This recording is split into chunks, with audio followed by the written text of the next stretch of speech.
Hello there. I'm really excited to share this story with you. I've been wanting to share this story for quite some time, and the story is about this tree behind me. I call it my trauma tree.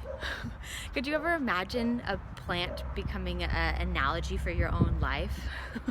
Well, mine has been this tree behind me. You see, 2.5 years ago, we moved from Maui out here to California, and we were so hopeful with this new job, new community, new life. And we moved into this house that this tree is in the backyard of. And from day one of moving into this house to up until yesterday, it has been traumatizing, this 2.5 years. I don't know if you've gone through a season like that. You feel like Job in the Bible, where it's like, this is endless. This is so much. This is so hard, God. And we have gone through so many things. The comments that I hear most often in the last 2.5 years have been, gosh, guys, when is it going to let up for you? I'm so sorry you're still going through this. Can't you catch a break? When is the light at the end of the tunnel? I hope God's going to have a new chapter for you. Maybe next year will be better. Let's cross our fingers that it's going to be easier next month for you.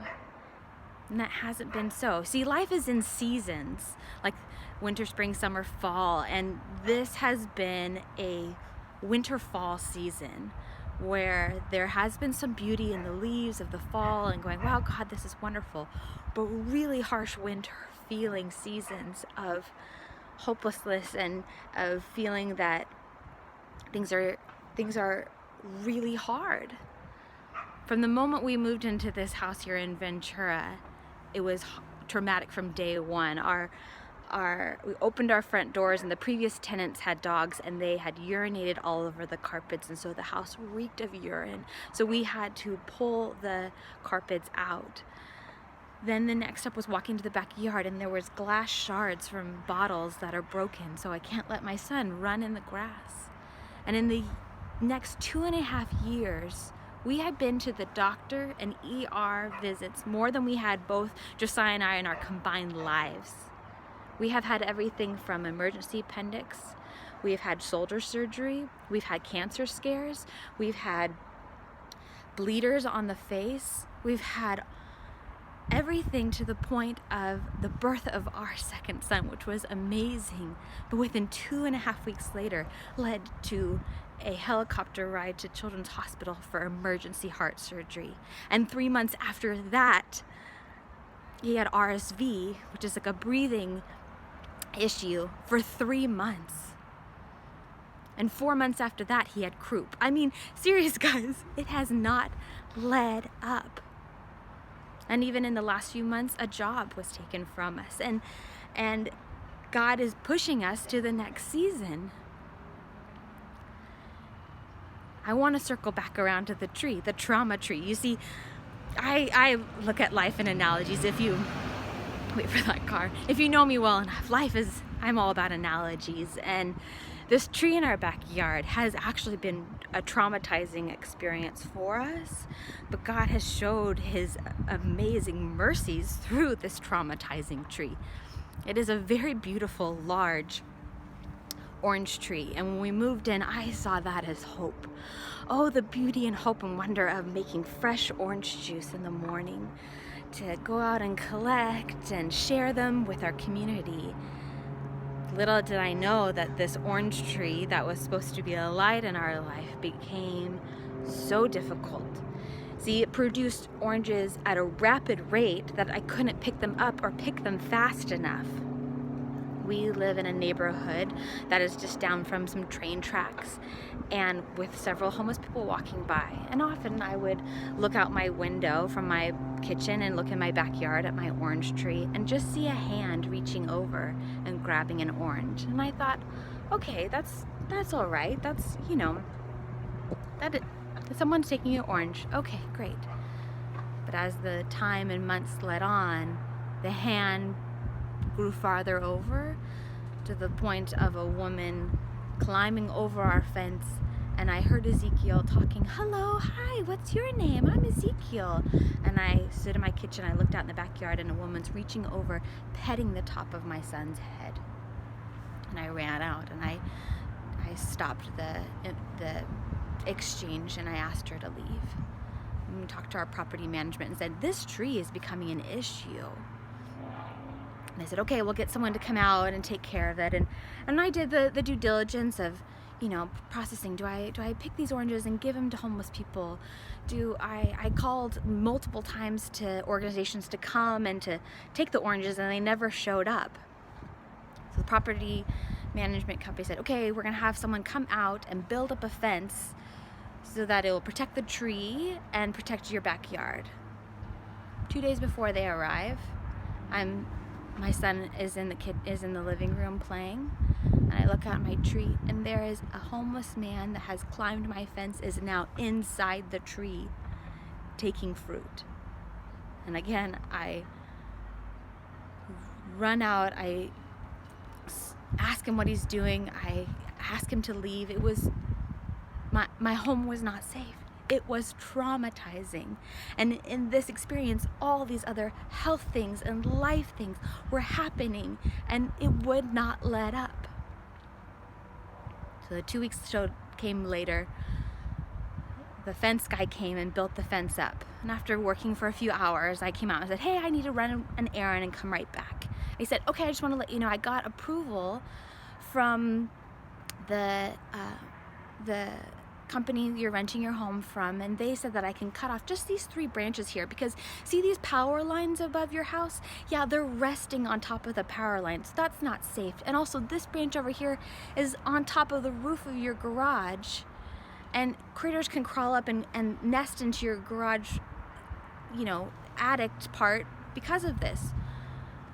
"Okay, yes, that's even more unsafe. Please." I left for an hour, and I come home, and the tree is whacked, gone. Just the bare minimum is left. All the branches, all the fruit, and we had rains in that last 2 weeks, so the fruit was crazy immense. And I stood there in my backyard, traumatized.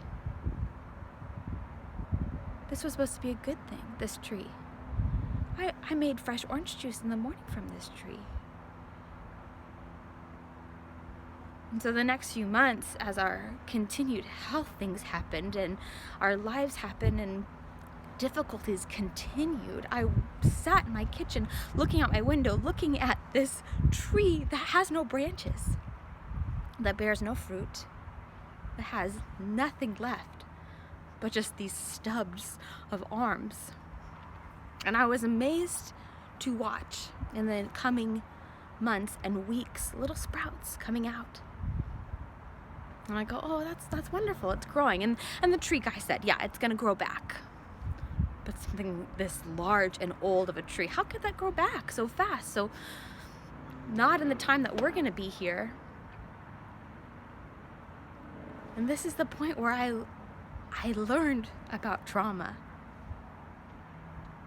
You see, these branches that have been chopped away have had life grow from them. New life is springing up in so many places. But what blew my mind in this was that the stumps, that nothing grew directly out of the old stump. None of them. It's coming from the sides. It's coming from the most odd places, but not from exactly where it was cut off. I didn't know this about trees. I had seen rose bushes that you prune, and new roses come from the same area, even from the same piece where you cut off, a new one can grow from. But this tree did something amazing. Its roots went down deeper to get more water. to grow, instead of being traumatized by cutting off all of its hard work over the years of making this abundant branches and abundant fruit. The tree dug down deeper and got the baseline water and grew wild with unabandonment. And the growth did not happen from where the scars were. You see, in all these experiences that we've had of health things and significant life changes, God has been teaching me, I gotta cut this back. And it's not a little light trim, like, oh, you had a cold. Here, let's prune this so that you trust me in this. It's full whacking off branches. And I want to respond like this tree. I want to respond with diving deeper into His Word, the true living water. Breathing in the air from my King, of the goodness of what every new day is new and fresh, with none of yesterday in it. And say, grow me. I want to grow. I'm not going to stare and focus on these limbs that you have chopped off so dramatically.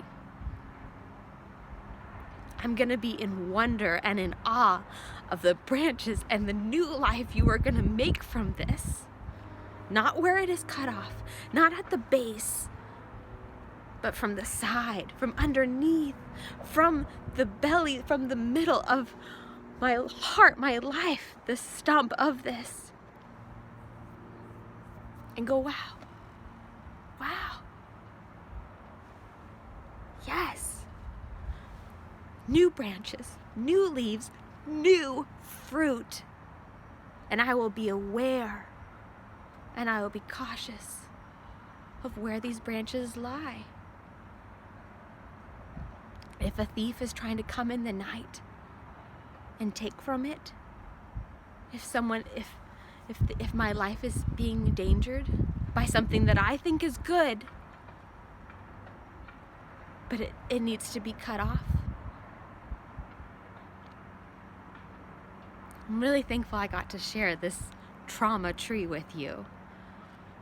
I don't know if in your life you've had something traumatizing happen. Maybe not now, maybe later. I was always that kid, Christian girl, grew up youth pastor's kid. We'd sit around youth group and tell our testimonies, and mine was one of those boring ones of like, I accepted Jesus when I was 5-year-old, and nothing really hard happened. I think God He knew. It would come later. I think my response to these 2.5 years of trauma come back to, I trust you. You see what I do not see.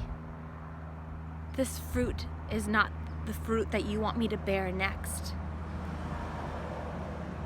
Cut away. Trim. Saw off. So that your next branch, your next fruit can come from this. I trust you.